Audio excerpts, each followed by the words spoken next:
Imagine being a police officer who stops a black woman in a luxury car, judging her solely by the color of her skin. You abuse your authority, unaware that she's an FBI agent. Now, you're face to face in court, and the world is about to find out, is justice truly blind, or is prejudice still in control? What happens next could change everything. Rachel Williams sat in the witness stand, her heart pounding in her chest, though she kept her face composed. The courtroom was silent, the air heavy with tension as the defense attorney slowly walked toward her. She could feel the weight of the jury's gaze pressing down on her, as if they were waiting for a misstep. Her attorney, David Lawrence, sat at the table in front, watching the interaction with steady focus, ready to intervene at any moment. "What were you doing that night on the Upper East Side, Agent Williams?" the defense attorney asked, his voice smooth but dripping with insinuation. He leaned forward slightly, his expression cool and calculated. The way he said Agent Williams made it sound like a title she didn't deserve. Rachel sat up straighter, keeping her tone calm and measured. "I was investigating a case for the FBI," she said. Her words were clear, direct. But inside, she could feel the tension winding tighter. She knew where this was going. She had anticipated this line of questioning, but that didn't make it any easier to face. The defense attorney smirked, a glint of satisfaction in his eyes. "Investigating? At 11:30 at night, in a neighborhood far from any FBI activity? Are you sure you weren't there for other reasons?" Rachel's pulse quickened. She could feel the eyes of the jury on her, searching her face for any sign of weakness. She steadied her breath. "As I've stated, I was there on official business," she repeated, her voice firm. "I had reason to be there."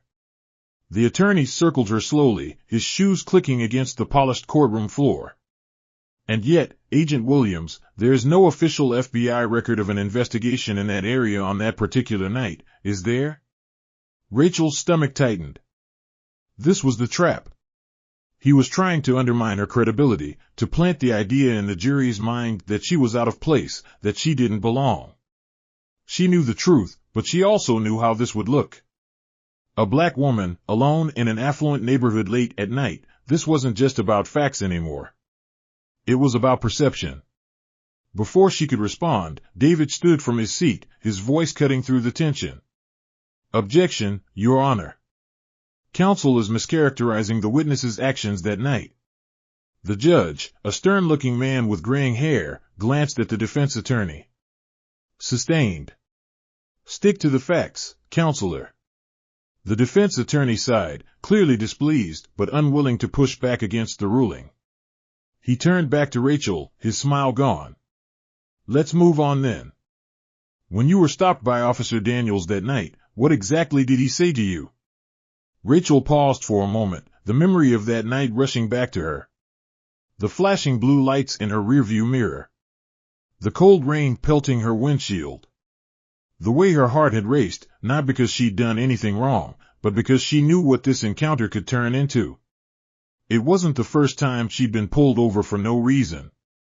And it wouldn't be the last. "He asked for my license and registration," Rachel replied, her voice steady. "I handed it to him and identified myself as an FBI agent." "And what happened next?" the attorney pressed. Rachel's hands gripped the edge of the witness stand, her knuckles whitening. "He didn't believe me," she said, her voice quieter now. "He told me to step out of the car." "And did you comply?" "Yes," Rachel said. "But I asked him again to verify my credentials with my agency." The attorney nodded, but his expression was unreadable. "And did he?" "No," Rachel answered, her voice clipped. "He told me to turn around and place my hands on the hood of the car. He treated me like a suspect, not a federal agent." The defense attorney stepped closer, his eyes narrowing slightly. "Isn't it possible that Officer Daniels was just following standard procedure? After all, it was late, and he didn't know who you were." Rachel's jaw clenched. Standard procedure doesn't involve ignoring credentials and treating an FBI agent like a criminal. David stood again. "Objection. Argumentative. sustained, the judge said firmly, motioning for the defense attorney to move on. Rachel exhaled slowly, trying to keep her composure. The memory of that night still clung to her, the humiliation and fear. She had been treated like she didn't belong, like she was guilty before she even had a chance to speak. The defense attorney shifted gears, backing away slightly. "No further questions," he said, his tone casual, as if everything that had just transpired meant nothing to him. He returned to his seat, leaving Rachel feeling exposed and drained. David glanced back at her, offering a slight nod. It wasn't over yet, but they had survived the first wave. Rachel's heart was still pounding, but she reminded herself why she was here. She had rejected the deal because she believed in the truth. Now, she just had to hope that the truth was enough. As the judge called for a recess, Rachel stood, her legs feeling slightly unsteady beneath her. She had fought hard to get to this point, but the real battle was just beginning. Outside the courtroom, reporters were waiting, hungry for a story. And behind the scenes, forces were working against her, trying to silence her. She couldn't let them win.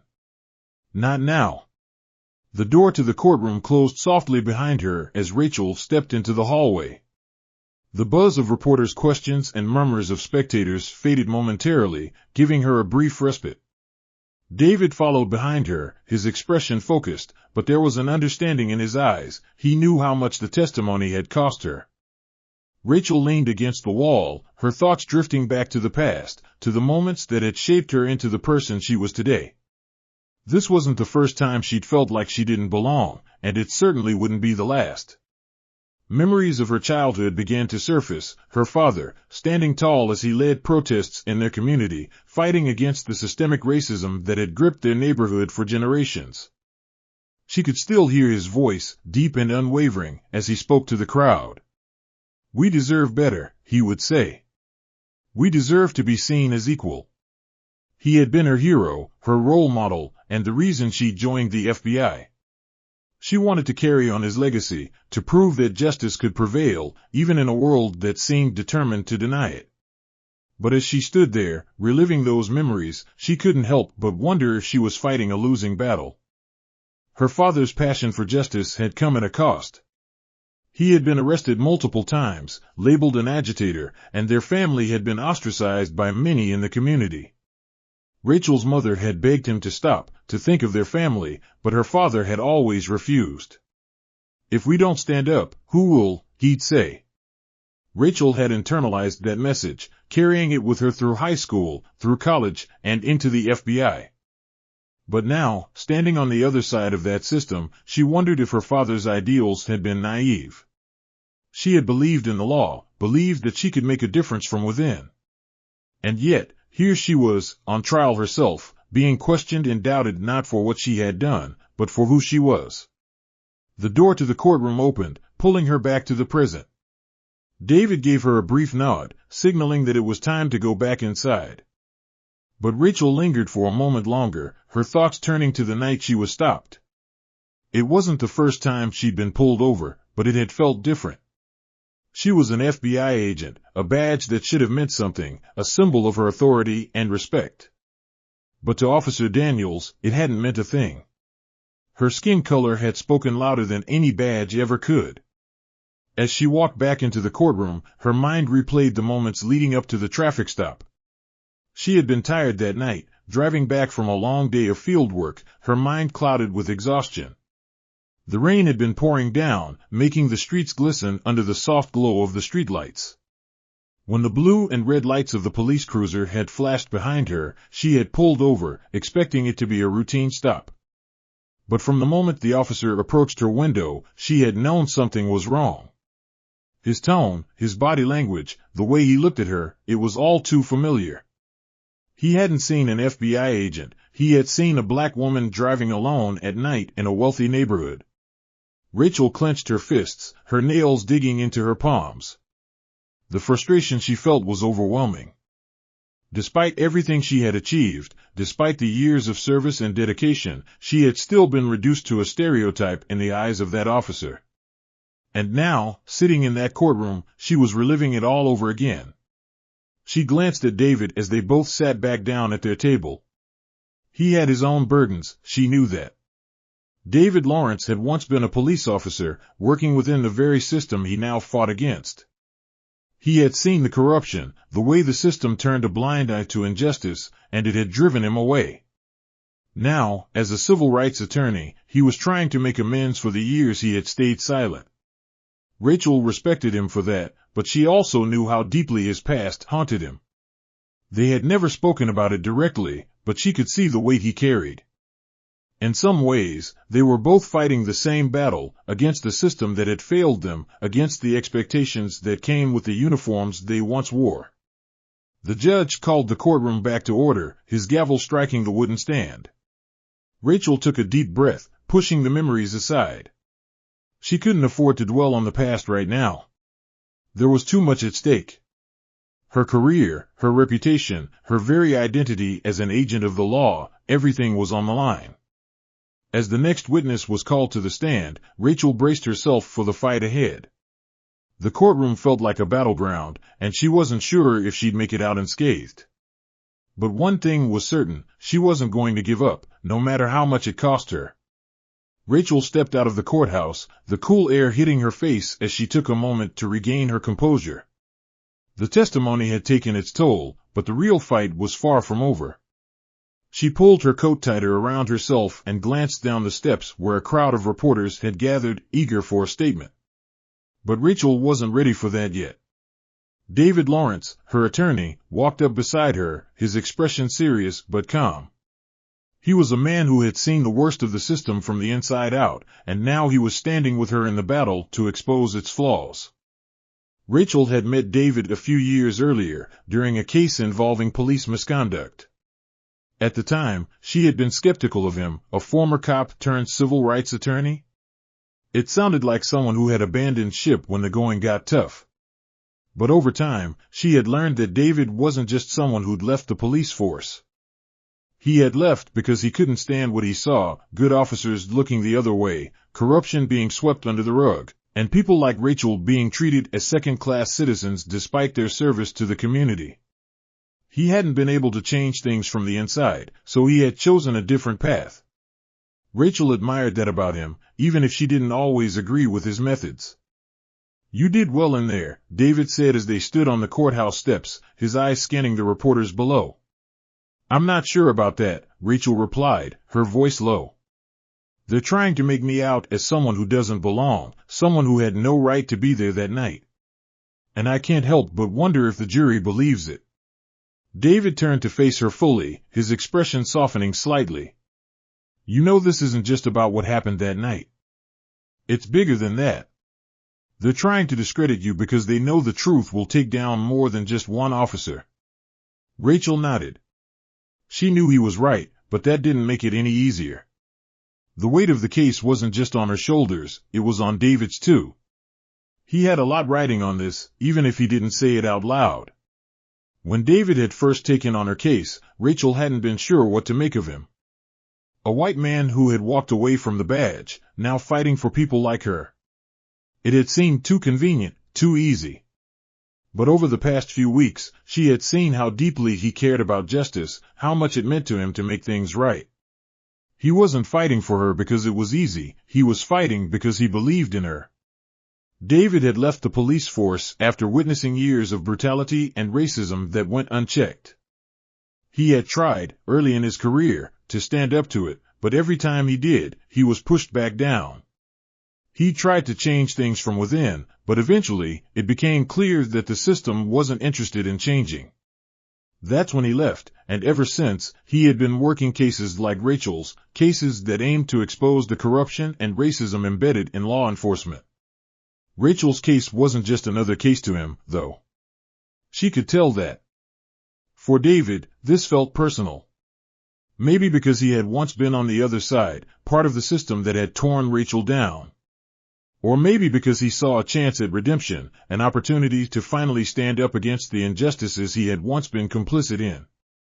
"I know it's hard," David said after a moment of silence. "But we're making progress." The jury saw what happened in there today. They saw the truth, even if the defense is trying to twist it. Rachel looked out at the street below, the cars and pedestrians moving along as if nothing was happening. I just don't know if it'll be enough, she admitted quietly. This whole system, it feels like we're fighting something too big, too ingrained. David's gaze was steady. That's exactly why we have to fight it. If we don't, who will? His words echoed something her father had said to her when she was young, back when he was leading protests and calling for change. She had asked him once why he kept fighting, even when it seemed like no one was listening.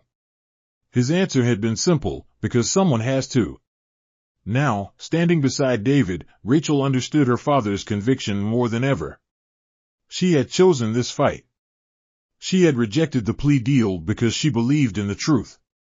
And though the weight of the battle felt overwhelming, she knew she couldn't back down now. David put a hand on her shoulder, a gesture of reassurance. Let's get out of here for now. There's more work to do tomorrow, but tonight, we rest. Rachel nodded, grateful for the brief moment of respite. As they walked away from the courthouse together, the streetlights flickering on overhead, she realized that this fight wasn't just about her or about what had happened that night. It was about something bigger, a chance to change the system, to stand up for everyone who had been silenced. And with David by her side, she knew she wasn't alone in that fight. The next morning, Rachel sat at her desk, staring at the stack of documents in front of her. The sunlight streaming through the window did little to ease the weight pressing down on her.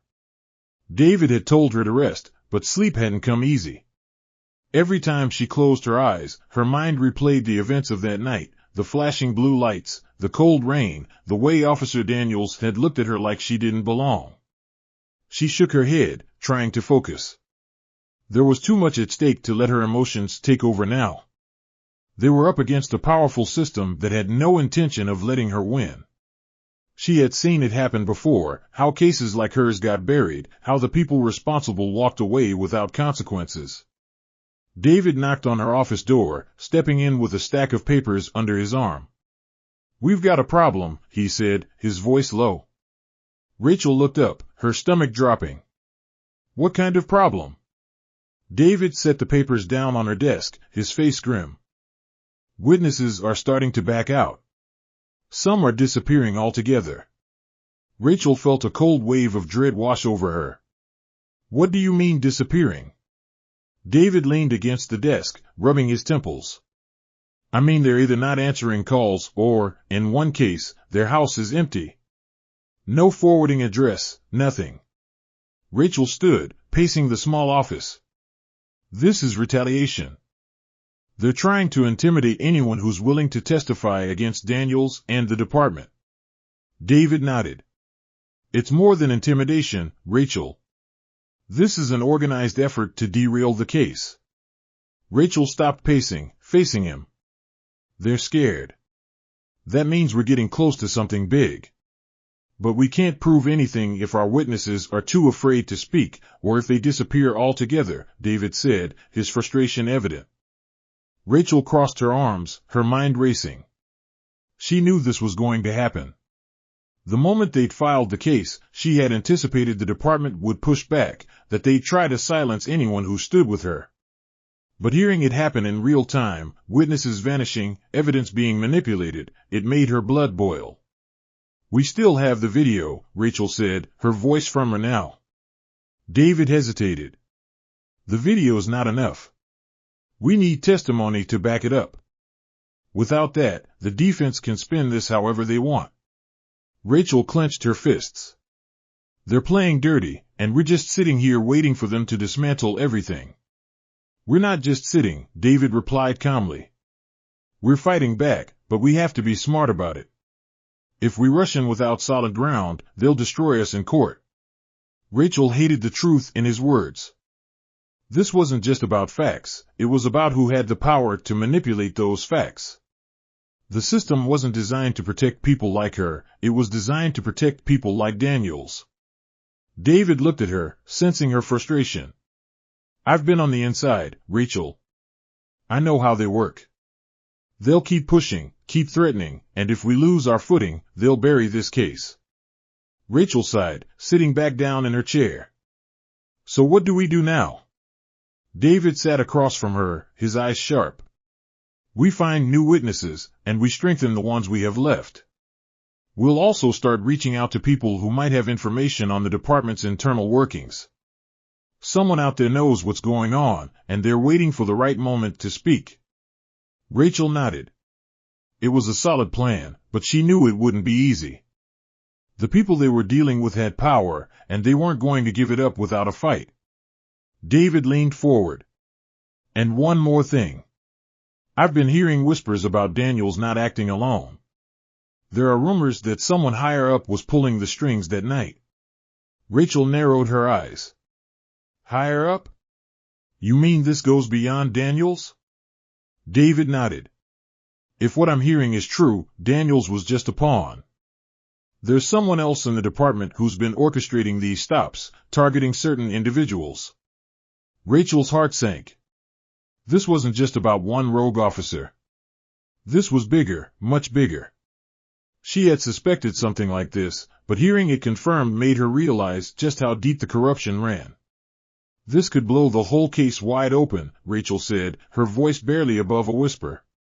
David nodded. If we can prove it. But that's a big if. Rachel sat back, her mind racing. We need to dig deeper. If there's someone else involved, we have to find them. If we expose them, it could change everything. David stood, grabbing the stack of papers from her desk. I'll reach out to my contacts. If there's anyone willing to talk, I'll find them. Rachel watched him leave, her thoughts still spinning. This wasn't just about clearing her name anymore. If there was someone higher up orchestrating these stops, it meant the corruption ran deeper than she'd thought.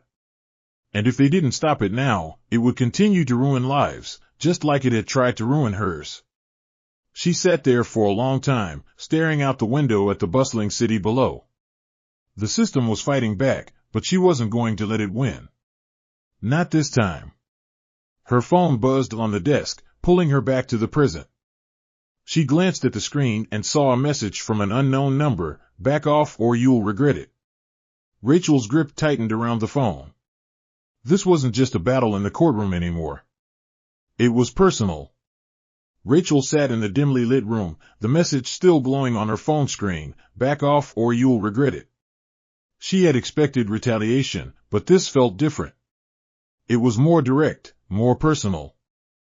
Whoever sent the message wasn't just trying to intimidate her, they were making it clear that she had crossed the line. The weight of that realization settled heavily on her shoulders. She had faced threats before, but something about this felt darker. Her mind raced, trying to figure out who could be behind it. Was it Daniels? Or someone higher up, pulling the strings from the shadows? David entered the room, a file folder in hand, his expression grave. We need to talk, he said, his voice low. He sat across from her, laying the folder on the table between them. I've been digging into Daniel's record. Something doesn't add up. Rachel leaned forward, her attention now fully on him. What do you mean? David opened the folder, revealing a stack of documents, many of them redacted. Daniels has a clean record, too clean, actually. He's been with the department for over 10 years, but there's almost nothing in his file. No complaints, no disciplinary actions, nothing. Rachel frowned. That doesn't make sense. Every cop has some kind of paper trail, especially after that long. Exactly, David said, his brow furrowing. It looks like someone's been scrubbing his file. Someone high up. Rachel's pulse quickened. You think there's more to this than just Daniels? David nodded. I've heard rumors. There's someone in the department, higher up, who's been orchestrating these stops, targeting people like you. Daniels was just doing what he was told. Rachel's heart sank. She had suspected this was bigger than just one bad cop, but hearing it confirmed was a different kind of blow. This wasn't just about clearing her name anymore. If there was a conspiracy within the department, they were dealing with something far more dangerous. Who? Rachel asked, her voice barely above a whisper. Who's behind this? David leaned back in his chair, crossing his arms. That's the part we're still trying to figure out. But I have a contact, someone who used to work in internal affairs. He's agreed to meet with us, but he's not willing to talk over the phone. Rachel felt a chill run down her spine. How soon can we meet him? Tomorrow, David replied. He wants to meet somewhere discreet. He's taking a risk even talking to us. Rachel nodded. We need to know the truth. If there's someone pulling the strings, we have to expose them. David's eyes met hers, the tension between them palpable. This is going to get messy, Rachel. If we're right, this goes beyond Daniels. There's a whole system at play here. Rachel's thoughts raced. She had been prepared to fight Daniels in court, to prove that he had overstepped. But this was different. If what David was saying was true, then the entire department could be involved. The corruption went deeper than she had imagined. And there's something else, David added, his voice hesitant. I've been hearing whispers about the night you were stopped. Rachel's stomach turned. What kind of whispers? David hesitated before answering. There's a theory that your stop wasn't random. That someone higher up knew you were coming through that area and told Daniels to pull you over. Rachel's eyes widened. You think I was targeted? David nodded grimly. It's possible. If they knew you were investigating the fraud case in that neighborhood, they might have wanted to send a message. Rachel's mind reeled. It all started to make sense now, the aggressive way Daniels had treated her, the way he had ignored her credentials. This wasn't just a traffic stop gone wrong. It had been planned. She stood, pacing the room, her thoughts swirling. If they targeted me, it means they knew what I was working on. Someone must have been feeding them information. David's voice was steady, but the concern in his eyes was unmistakable. That's why we need to be careful. Whoever's behind this has power, and they're willing to do whatever it takes to protect themselves. Rachel stopped pacing, turning to face him. So what do we do now? David closed the folder, standing to meet her gaze. We meet with my contact tomorrow. If we can get him to talk, we might have enough to blow this wide open. But we need to be prepared for whatever comes next. Once we pull this thread, there's no going back. Rachel nodded, her resolve hardening. She had come too far to turn back now.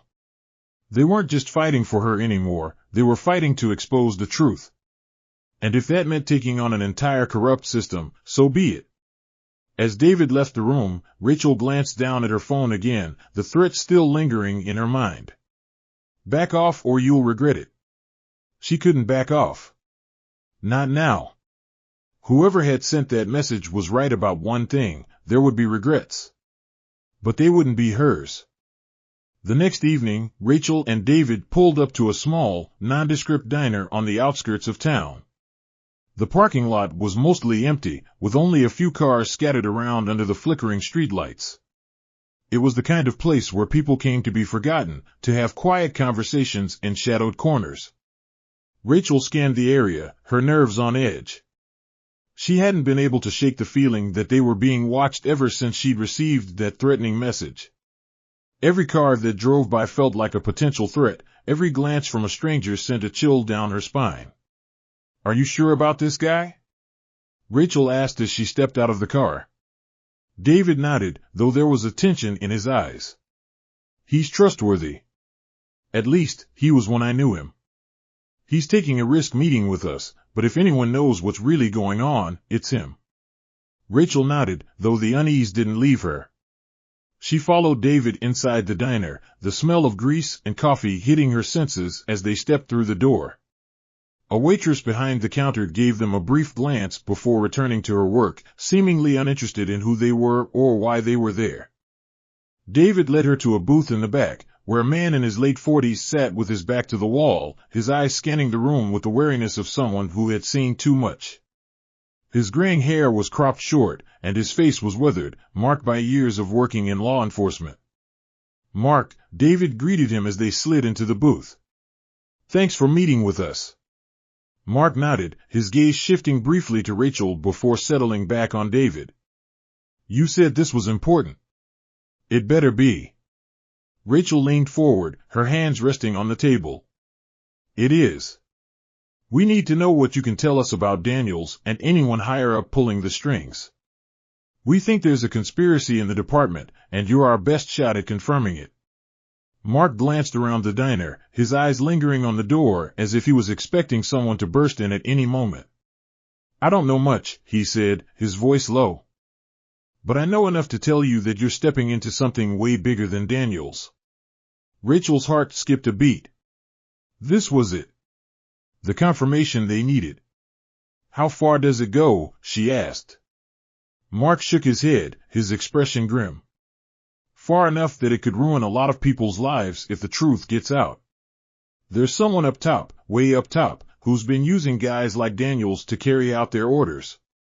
Targeting specific people, pulling over cars late at night, making sure certain folks feel uncomfortable in places they don't think they belong.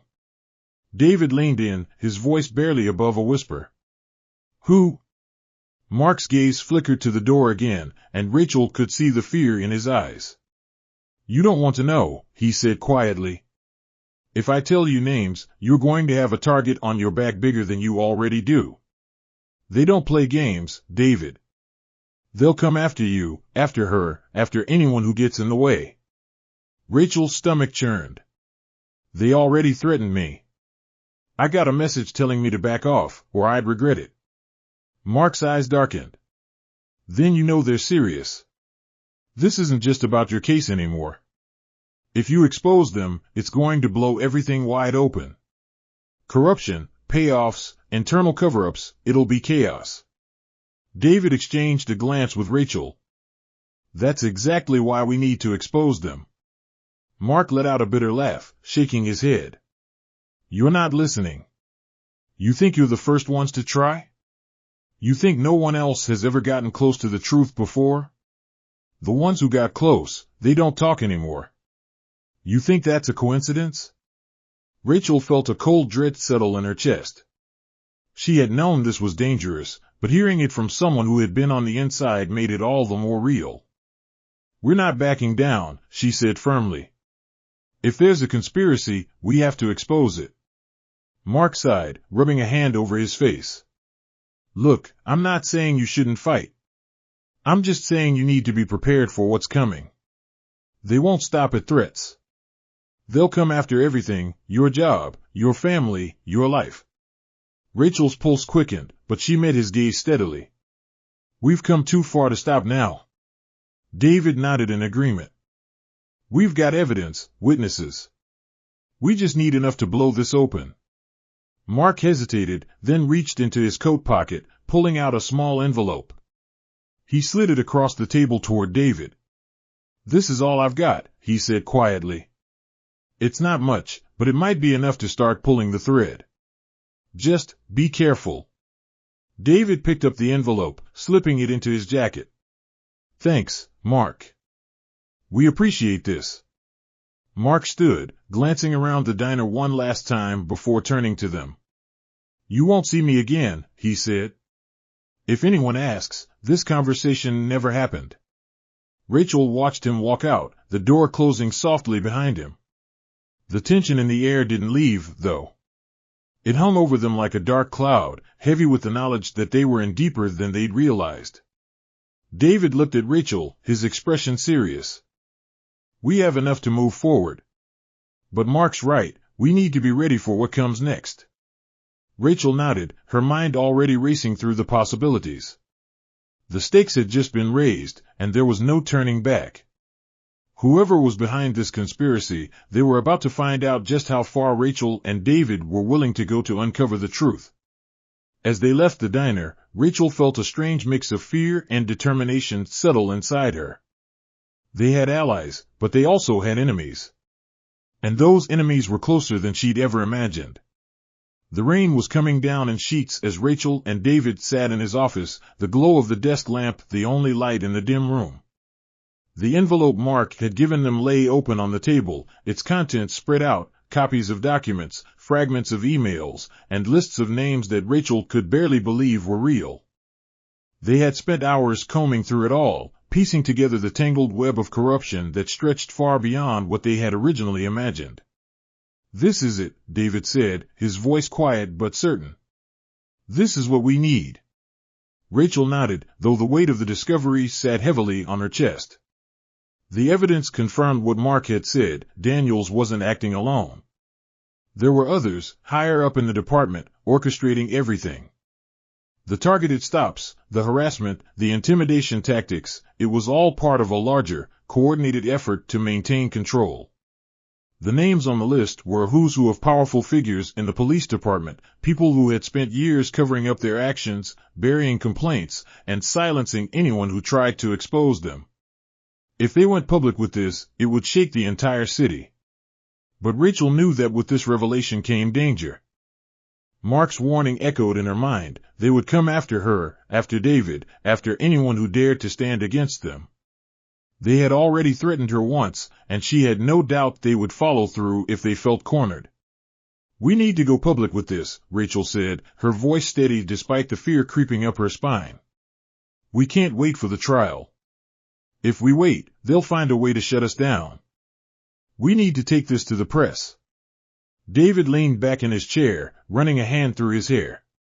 "Going public means painting a target on our backs. Once this hits the media, there's no going back." Rachel's jaw tightened. "We're already targets. They've been trying to scare us off from the beginning, but we can't let them win. If we hold on to this, if we try to play it safe, they'll come after us anyway. We have to make the first move." David was silent for a moment, his brow furrowed as he considered their options. He knew she was right, there was no safe way out of this. The only way to protect themselves was to expose the truth before their enemies could strike. "All right," he said finally. "We'll go public. But we need to be smart about it. If we just drop this information, they'll spin it against us. We need a strategy." Rachel nodded. "We need to control the narrative. If we can get this to the right reporters, people we trust, we can make sure the truth comes out before they have a chance to bury it." David stood, pacing the room as he worked through the plan. "I'll reach out to some contacts in the press, people who aren't afraid to take on a story like this. We'll need to release it all at once, so there's no time for them to react." Rachel could feel the urgency building inside her. They were on the edge of something massive, and the only way to survive was to push forward. "We need to make sure we have protection. If they know we're going public, they'll come after us. We can't do this alone." David nodded. "I'll talk to some security contacts, get us some protection. And I'll make sure the reporters know to watch their backs, too." Rachel sat down, her mind racing with the implications of what they were about to do. The names on that list, the power they held, it was terrifying. But it was also the reason they had to act. If they didn't expose this now, it would continue to fester, ruining more lives, just as it had tried to ruin hers. David stopped pacing and sat down across from her, his expression serious. "You know this isn't just about us anymore. Once we release this, there's no guarantee we'll be able to control what happens next." Rachel met his gaze. "I know. But we have to do it anyway." David leaned back, letting out a long breath. "All right. We'll start contacting the reporters tomorrow. We need to make sure this is airtight before we release anything." Rachel stood, her resolve firm. "I'll go through the evidence again tonight, make sure everything's in order. We can't afford to miss anything." As she gathered the papers and prepared to leave, David spoke again, his voice softer this time. "Rachel." She paused, turning to face him. "You know what this means, right? Once this goes public, our lives aren't going to be the same." Rachel nodded, her heart heavy with the weight of the truth. "I know. But I'm ready." David watched her for a moment longer, then gave a brief nod. "I'll have a security detail set up by morning. We'll do this right." Rachel left the office, the cold night air hitting her face as she stepped outside. The city was quiet, but she knew that wouldn't last. Once they went public with the evidence, everything would change. The people on that list wouldn't go down without a fight, and Rachel was prepared for whatever came next. She made her way home, her mind still buzzing with the magnitude of what they were about to do. They had the truth on their side, but they also had enemies, powerful enemies who would stop at nothing to protect themselves. As she reached her apartment, she glanced over her shoulder, a feeling of unease creeping in. She knew they were watching. They had been watching all along. But it didn't matter anymore. They had come too far to turn back now. Tomorrow, the world would know the truth. And Rachel was ready for whatever came next. The morning sun cast long shadows as Rachel stood at the entrance of the courthouse, her heart pounding in her chest. The plan was in motion. The press had received the documents early that morning, and by now, the story was already breaking across every major news outlet. She could already feel the shift in the air. Their enemies knew what was coming, and they wouldn't take it lying down. David stood beside her, checking his phone as the flood of notifications continued to roll in. "It's everywhere," he said, his voice low but steady. "They can't contain it now." Rachel took a deep breath, her eyes scanning the crowd that had begun to gather outside the courthouse. Reporters, curious onlookers, even some familiar faces from the police department, everyone was waiting for the fallout. The evidence they'd released wasn't just damning, it was explosive. The names of high-ranking officials were now public knowledge, their corrupt practices exposed for the world to see. "We did it," Rachel said softly, though the weight of those words still hung heavily on her. "But it's not over yet." David nodded. "No, it's not. The trial still has to play out, and they're going to fight back harder than ever. We need to be ready." As they walked through the doors of the courthouse, Rachel could feel the tension building. The defense would be in full damage control mode, scrambling to find a way to discredit the mountain of evidence now stacked against them. But it didn't matter. The truth was out there, and there was no taking it back. The courtroom was buzzing with activity, every seat filled with spectators and reporters eager to witness what came next. Rachel and David took their seats, the weight of the moment pressing down on them both. As the judge entered, the room fell into an expectant silence. The trial resumed, with the defense making a last-ditch effort to shift the narrative. They argued that the evidence was circumstantial, that Rachel's claims were exaggerated, that the media had distorted the facts. But it was clear that their grip was slipping. With every passing minute, the desperation in their voices grew, and the walls of their carefully constructed lies began to crumble. Finally, it was time for closing arguments. David stood, his expression calm but resolute. He walked to the center of the room, letting the silence settle before he spoke. "What we've seen here today is not just a case about a single police officer or a single traffic stop," David began, his voice echoing through the room. "What we've seen is a system designed to protect those in power at the expense of the people they're meant to serve." Rachel Williams was targeted because she represents something they fear: accountability, justice, the truth. Rachel watched as the jury listened intently, their expressions unreadable. David continued, his words striking at the heart of the case. "They tried to silence her, just as they've silenced countless others before. But this time, they failed. The evidence speaks for itself. The corruption, the cover-ups, the abuse of power, it's all laid bare for you to see. Now, it's up to you to decide. Will you stand for justice, or will you allow this system to continue unchecked?" David paused, his eyes scanning the jury. Rachel Williams did nothing wrong that night. But she was made to feel like a criminal because of the color of her skin and the uniform she wore. That's the real crime here. And it's time for that to end. With that, David returned to his seat, the tension in the room palpable. The defense had no rebuttal left. They knew they had lost. The judge called for a brief recess, and Rachel stepped outside into the hallway, her mind racing. It was almost over, but the weight of what they had uncovered still hung heavily on her shoulders. She knew that even if they won today, the fight was far from finished. David joined her, his face calm but exhausted. "No matter what happens, we did the right thing," he said quietly. Rachel nodded. "We did. Moments later, they were called back into the courtroom. The jury filed in, their expressions solemn. Rachel's heart pounded in her chest as she waited, every second feeling like an eternity. Finally, the foreperson stood, holding the verdict in hand. "We find the defendant guilty," the foreperson said, their voice clear and strong. Rachel's breath caught in her throat. It was over. They had won. The room erupted into murmurs, the weight of the decision rippling through the crowd. But for Rachel, the victory was bittersweet.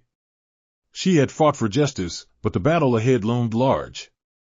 There would be more cases, more corruption to uncover, more systems to dismantle. As she and David walked out of the courthouse, the reporters swarming around them, Rachel felt a sense of calm wash over her.